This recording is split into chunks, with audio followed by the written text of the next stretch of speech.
자, 그래서 지역 사회 내 아동 청소년의 접근성이 용이해야 된다. 그래서 청소년, 그러면 중학생들도 저기 그 지역 아동센터에 들어오잖아요. 초등학교, 중학생까지. 네. 자, 이렇게 가고요. 그 다음에 아동과 가족의 욕구 파악 및 사례 관리 및 상담을 하죠. 네. 그래서 이 지역 아동센터도 그 안에 부모 상담 다 있고요. 그 다음에 이 아동들이 또 아동을 위해서 개인적인 또 상담도 해주고, 그 다음에 그런 것을 실시를 한다는 거예요. 그 다음에 교육과 복지의 통합적 서비스를 실시할 수 있다. 자, 이 말은 뭐냐면, 자, 지역 아동센터에서 지금 걔네들이 원래 공부하는 거잖아요. 공부. 그죠? 공부하는데 또 밥도 먹여줘야 되잖아요. 복지. 그래서 공부만 시킬 수는 없으니까 밥도 먹여줘야 되기 때문에 복지가 들어가는 거고, 공부를 시켜줘야 되니까 교육이 들어가는 거고, 그래서 교육과 복지가 통합이 됐다. 이런 얘기예요. 걔네들한테 뭐 공부 안 하고 집에 가라는 게 아니잖아요. 밥도 먹고 간식도 다 먹고 먹여주잖아. 그래서 복지야. 자, 그래서 결국은 복지의, 교육과 복지의 통합적 서비스다 이 말이죠. 자, 그 다음에 아동의 권리를 보호하고 보장 활동을 실시할 수 있다. 여기 무슨 아동의 권리, 권리를 보호하고 그 다음에 보장 활동을 실시할 수 있죠. 지역 아동센터니까. 그 다음에 빈곤 위기에 아동 정책에 대한 제도적 개선 및 정책 반영 활동을 할 수 있다. 자, 지금 지역 아동센터에 나오는 사람들이 거의 다 경제적으로 어려운 사람들이다 이거죠. 그리고 뭐 경제적으로 부유한 가정이 지역 아동센터에 나올 이유가 별로 없어요. 그 경제적으로 부유한 아이들은 학원으로 다 빠지지 지역 아동센터에 학원비가 비싸잖아요, 그죠? 그러니까 학원으로 간단 말이에요. 근데 가난한 가정의 빈곤 가정의 아이들이 지역 그 아동센터에 가서 거기서 복지와 교육의 혜택을 누리는 거죠. 자, 그런데 어떻게 보면 이제 이것이 지역 아동센터다 하면은 낙인이라는 것이 있을 수 있지 않아요. 그죠? 아, 가난한 사람들이 가는 곳. 아, 저기는 그 생활이 어려운 사람들이 자녀들이 가는 곳이다. 이렇게 인식이 그렇게 될 수가 있다. 그러나 막상 이렇게 지금 이렇게 보면 지역 아동센터가 그런 개념이 다행히 지금 물론 있기도 하겠지만 다행히 그런 개념들이 심각하게 드러나지 않는다는 건 참 대단히 감사한 일이죠. 자, 그래서 지역 아동센터에는 공익근무 요원들도 거기 파송되잖아요. 공익근무 요원도 파송도 해주고 국가가 적극적으로 지원도 이렇게 해줍니다. 자, 지역 아동센터의 기능을 보겠어요. 지역 아동센터가 뭐 하는 곳이냐? 여기 보면 아동 청소년의 심리 정서적 안정 및 건강한 신체 발달 기능을 강화한다. 사실은 얘네들이 그렇다고 해서 돈이 많아서 학원에 보낼 수도 없고 집에서 마냥 놀게 할 수도 없고 하니까 결국은 얘네들 집에서 마냥 놀 수밖에 없는 이 아이들을 데려다가 여기 심리 정서적 안정을 시켜주고 그 다음에 건강한 신체 발달 기능을 할 수 있도록 강화를 시켜주는 곳이 바로 지역 아동센터의 그 기능이다. 이렇게 생각하면 되겠습니다. 그 다음에 일상생활, 학교생활의 유지 및 적응력 강화 기능. 자, 얘네들이 이제 이렇게 만약에 공부도 못하는 아이들이 학원도 없어. 공부를 가르쳐주는 지역 아동센터도 없어. 그러면 학교생활 적응이 어렵겠죠. 그러니까 공부 못하고 학원도 못 가고 그런 아이들을 위해서 방과후 교실, 쉽게 말하면 그 선생님들이 하나씩 껴안고 이렇게 가르쳐주고 이렇게 하면 아이들이 그 학교에서 부족한 부분들을 지역 아동센터에서 보완을 해주고 보충을 해주니까 학교도 적응을 잘 할 수 있도록 만들어주는 그런 적응력 강화 기능이다. 그 다음에 빈곤위기 아동 청소년 가정의 기능 보완이죠. 그래서 아까 얘기했지만 국민기초생활수급자라든지 차상위계층 아이들이 여기 와서 공부를 하는 곳이라고 그랬잖아요. 자, 그 다음에 가족 지원 기능을 강화한다.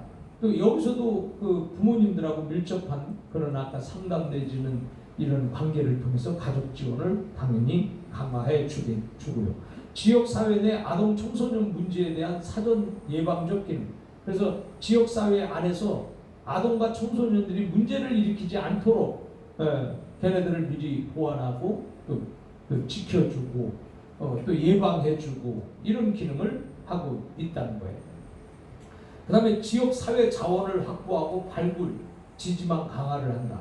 자, 그러면 이 지역 사회 자원 확보, 아니 지역 아동센터에서 무슨 지역 사회 자원 확보를 어떻게 해?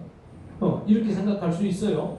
그러나 여기서 이 경제적으로 어려운 빈곤 가정의 아이들도 걔네들도 잘하는 거 있잖아요. 잘하는 거, 그 자원이죠. 그런 것도 확보를 하고, 그 다음에 또 잘하는 거 발굴할 수도 있잖아요. 그래서 지역 아동센터 가난한 집 아이가 예를 들어서 뭘 잘한다. 그러면 이 잘하는 것은 우리 지역의 자원이에요. 그리고 이거를 잘하게 하기 위해서 지지를 해주고 또 지지망을 만들어줘서 후원을 해주고 이러면은 이 아이도 자기는 가난한 집에 태어났지만은 자기의 꿈을 이룰 수가 있잖아요. 그러니까 이렇게 지지망도 강화를 한다. 자, 이용 아동 및 운영 시간이에요. 그래서 이용 아동은 지역사회 내 보호를 필요로 하는 만 18세 미만이죠. 자, 만 18세 미만이니까 만 17세까지죠. 그러니까 17세까지 아이들 청소년들이에요. 아동 청소년, 아동으로서 초등학교 및 중학교에 재학 중인 아동이죠. 그 다음에 가정에서 부모에 의한 보호와 양육이 적절히 행해지기 어려운 상황에 있는 아동들을 여기에서 또 교육과 또 복지 혜택을 주고 있습니다. 자, 그 다음에 선정 기준별 이용 아동 구분을 보면 이 지역 아동센터의 아이들, 이 가난한 가정의 아이들은 우선 보호 아동이 있어요. 우선 보호 아동이 누구예요? 국민기초생활수급자. 국민기초생활수급자 가정의 자녀들은 최우선이고요. 그 다음에 차상위계층. 이렇게 해서 우선순위가 있어요. 여기도요. 무조건 그냥 다 똑같은 게 아니야.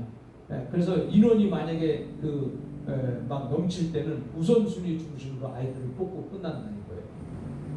그 다음에 일반 아동이 있고 이용 아동 등록 이런 것들이 있습니다. 자, 그 다음에 가구원수 산정 범위의 기준을 보면 가구원 수에 산정되는 사람, 그 다음에 가구원 수에 산정되지 않는 사람, 그 다음에 가구원 수 산정 확정 절차 이런 것들이 있습니다. 자, 아동의 관리예요. 아동 권리 보장이죠. 각 시설은 이용자의 접근이 쉬운 장소에 아동 권리 현장을 상시 게시하여야 합니다. 자, 그러니까 여기서는 그 시설마다 이용자 접근이 쉬운 장소가 있잖아요. 거기다 권리 현장을 게시를 해야 돼요. 그 다음에 아동 자신의 권리를 알고 스스로 행사할 수 있도록 아동 권리에 대한 교육을 실시하고요. 그 다음에 아동이 직접 참여할 수 있는 다양한 방법을 활용해서 연간 사업 계획서에 반영해서 시행해야 된다. 그 다음에 아동 권리 보장에서 세 번째는 아동의 일반적 권리, 그 다음에 권리 보장을 위해서 운영 규정이 있고요. 복무 규정 또는 별도의 규정을 마련해서 아동의 권리에 관한 세부 사항을 명시해서 문서화해서 문서로 만들어 놓고 아동 권리를 보장을 해야 된다. 요즘에 보면은 어린이집 사고, 그 다음에 지역 아동센터에서 사고, 또 이런 것들이 많이 있을 수 있잖아요.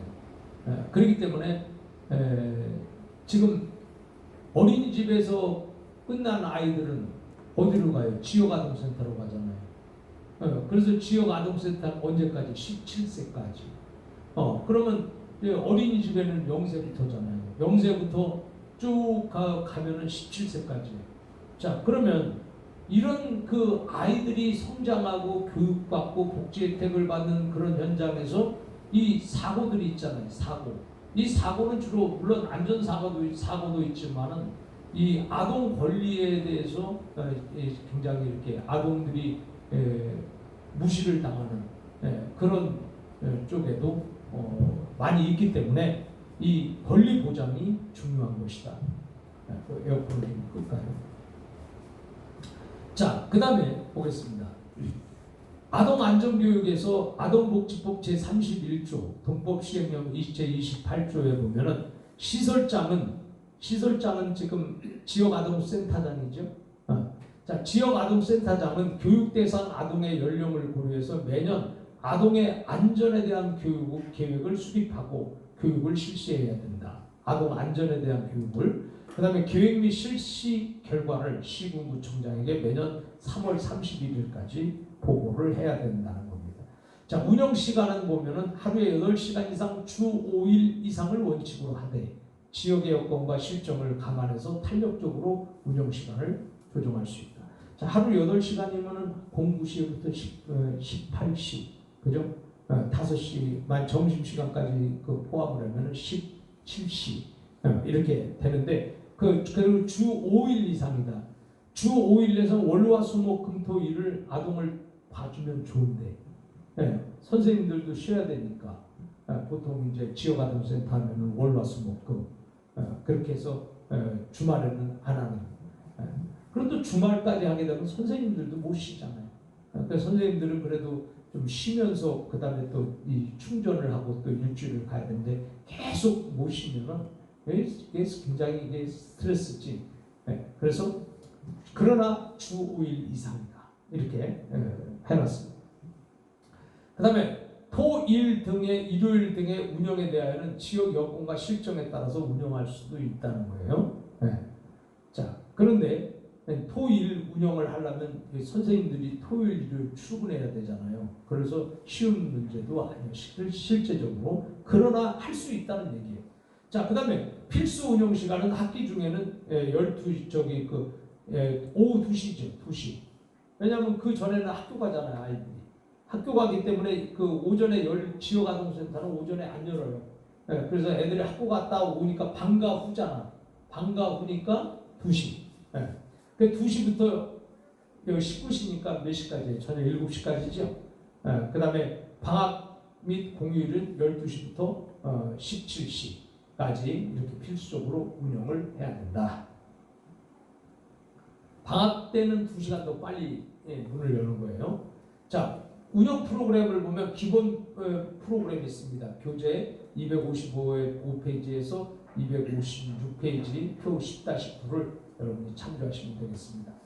자, 특화 프로그램은 지역사회 특수성 및 주요 대상의 특성을 고려한 맞춤형 운영 프로그램으로 지역 특성별로 특화 프로그램을 진행할 수 있습니다.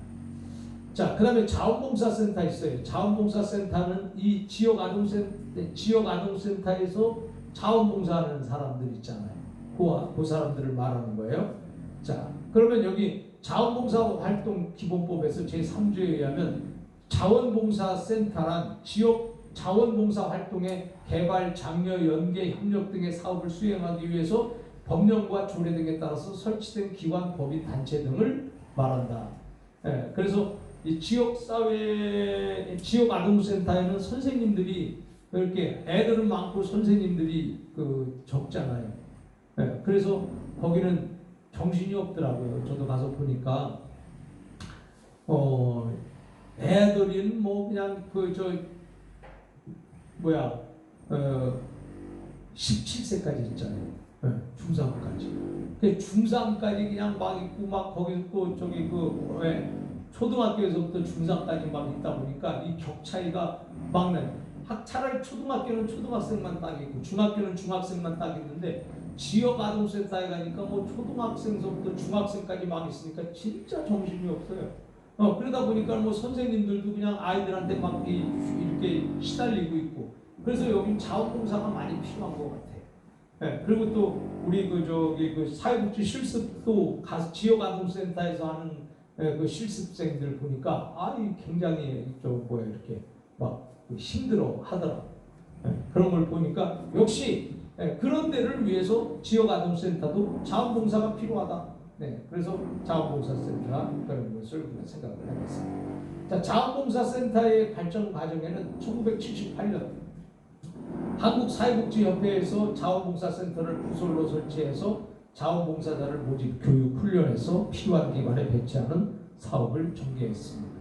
그리고 2003년에 서울 명동 은행회관에서 99개의 NGO 및 자원봉사 단체들이 모여서 한국자원봉사협의회를 창립했어요. 그리고 2005년에는 자원봉사 활동기본법이 제정이 됐고요. 그 다음에 2016년 12월 기준 전국 자원봉사센터가 246개소가 됐고요. 자원봉사자는 일십, 백, 천만, 십만, 백만, 천만, 1100만을 지금 육박을 했습니다. 그렇다고 해서 지금 현재 다 1100만 명이 다 하는 거는 아니지만 어쨌든 이런 자원봉사를 이렇게 많은 사람들이 자원봉사를 했다. 그리고 지금 등록돼 있다. 이렇게 생각하시면 될 겁니다. 자, 자원봉사센터의 역할에는 중앙자원봉사센터가 있고요. 그 밑에 광역형 자원봉사센터, 특별시, 광역시, 도에 설치 운영을 하고요. 또 그 밑에 기초자원봉사센터, 시군구 설치 운영하는 게 있고요. 또 지방자치단체는 자원봉사센터 조직 및 운영 등에 관한 사항을 조례로 정하는 그런 역할을 자원봉사센터 역할이 있습니다. 자, 자원봉사센터에서는 무슨 기능을 하냐? 첫째는 수급조정 기능을 해요. 그러니까 수급조정, 이렇게 혜택을 받는 급여 조정 기능이에요. 그 다음에 기록 및 등록 기능이 있고요. 그 다음에 자원봉사 활동에 지원 기능이 있고요. 그 다음에 또 양성 및 연수의 기능이 있고요. 그 다음에 홍보 및 개발 기능이 있습니다. 그리고 또 네트워크화 기능이 있고요. 그 다음에 조사 및 연구의 기능이 있다. 이런 자원봉사센터의 기능들이 지금 7개를 우리가 살펴봤습니다. 자, 사회복지협회를 보겠습니다. 자, 이번에는 이제 우리가 지역아동센터를 우리가 생각을 해봤고요. 아까 우리가 처음에 사회복지공동모금회, 그 다음에 지역아동센터. 자, 이번에는 뭐를 우리가 살피냐면 사회복지사협회. 자, 사회복지사협회는 여러분에게 사회복지사 자격증을 주는 곳입니다. 그리고 또 여러분들에게 사회복지사 자격증을 줄 뿐만이 아니라 또 여러분에게 사회복지 그 실습을 관장하는 그런 기관입니다. 그래서 사회복지사에게 있어서 사회복지사협회는 굉장히 또 중요한 역할을 하고 있습니다. 자, 사회복지사협회를 왜 설립을 했냐?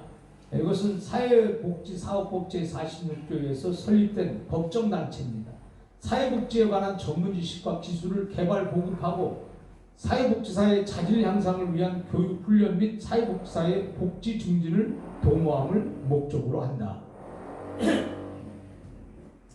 자, 그래서 이제 이게 사회복지사협회인데 주로 이제 사회복지사협회에서 전문 지식과 기술을 개발, 보급하고 사회복지사의 자질 향상을 위해서 교육을 해요. 교육을 이제 해서 사회복지 여러분들이 사회복지사로 취직을 하면 3년이 지나면 여러분들은 무조건 1년에 8시간 이상을 가서 교육을 받아야 됩니다. 사회복지사로서 자질 향상을 위한 교육이죠. 근데 이 교육이 어떤 의미에서 꼭 필요하냐? 지금 현장에서 사회복지사가 바쁘잖아요. 바쁜데 그걸 1년에 한 번씩 8시간 불러가지고 그거를 교육을 해봐. 사회복지사들이 짜증이 나지. 근데 그러면 또 뭐예요? 그러면 안 하면은 교육 안 받아도 되고 하는 사람은 교육을 무조건 받아야 되는 거예요. 교육 받는데 그냥 가나 돈 내야지. 돈 내고 또 밥 사 먹어야지. 그 다음에 뭐 한 번에 가서 쫙 받고 오면 좋은데 어떤 데는 막 2번 가고 막 이래야 되니까 이게 사회복지사들을 오히려 더 현장에 있는 사회복지사들을 자칫 잘못되면 더 피곤하게 만드는. 왜 피곤하게 만드냐? 돈 때문일 수도 있는 이런 오해를 받을 수도 있는 거예요. 또 현실적으로 보니까 우리 기관에도 사회복지사가 얼마나 바쁜 데 가서 다 우리 사회복지사들이 다 가서 하루 동안 가서 그 교육받고 있어봐. 기간은 어떻게 되는 거예요? 또 교육을 안 받으면 벌금 내요 또. 이것 좀 문제가 되는 거예요. 사회복지사 협회가 정말 사회복지사를 위해서 있어야 되는데 교육이라고 하는 요 자질 향상을 위한 교육 훈련이라고 하는 요런 거를 해가지고 여러분 돈을 받고 또 그걸 또 돈을 받아서 운영을 하고 이런 면에서는 상당히 저는 개인적으로는 부정적으로 봅니다. 하지만 이런 것까지 없다면 사회복지사가 어떻게 또 공부할 수 있는 기회가 어디 있겠냐. 그래서 사회복지 현장에서 1년에 한 번 정도는 이렇게 딱 그냥 교육으로 가서 내가 업그레이드 시킨다. 이런 개념으로 그냥 하면 되는 것이다. 그러면 그 교육을 갔다 와서는 절대 후회하는 사람은 없어요. 저도 교육을 받아보니까 안 받은 것보다 낫고 그리고 또 뭐 너무 일에만 막 몰두해가지고 있는 것보다는 하루 이렇게 딱 나와서 그런데 문제는 이제 기관이 바쁠 때가 문제죠. 기관이 바쁠 때 계속 이걸 연초에 받아놓으면 괜찮은데 이 연초에 이제 못 받으니까 이제 연말에 받아야 되니까 막 연말에 모여가지고 막 몰리고 그래 여기 인원이 다 찼다고 하고 그래서 인원이 찬데 저도 여기 인원이 차가지고 서울에 없어가지고 저기 인천 가서 받았어요. 그러니까 이렇게 막 이게 힘들어지는 그래서 이런 것들이 이제 있어요. 참 내가 볼 때 보니까 사회복지 교수인데도 교육을 받아야 돼 저도. 그러니까 가서 사회복지 강의를 해도 교수도 받아야 되니까 이거는 좀 제가 볼 때 이건 좀 너무 교수가 바쁘잖아. 기관도 운영해야지 나가서 강의도 해야 되겠지 막 이런 데다 와서 또 그거 교육 받으라 그러면 가서 보면은 내가 볼 때는 별로 쓰잘데없는 교육이요. 그런데 교수가 아닌 일반 사회복지사 갈 때는 좋은 교육이야. 그런데도 그걸 법적으로 의무를 이행해야 되니까 이런 문제도 있다. 너무 제가 부정적으로 얘기한 것 같아서 좀 이상하지만은 그러나 사회복지 현장에서는 이런 재교육도 필요하다.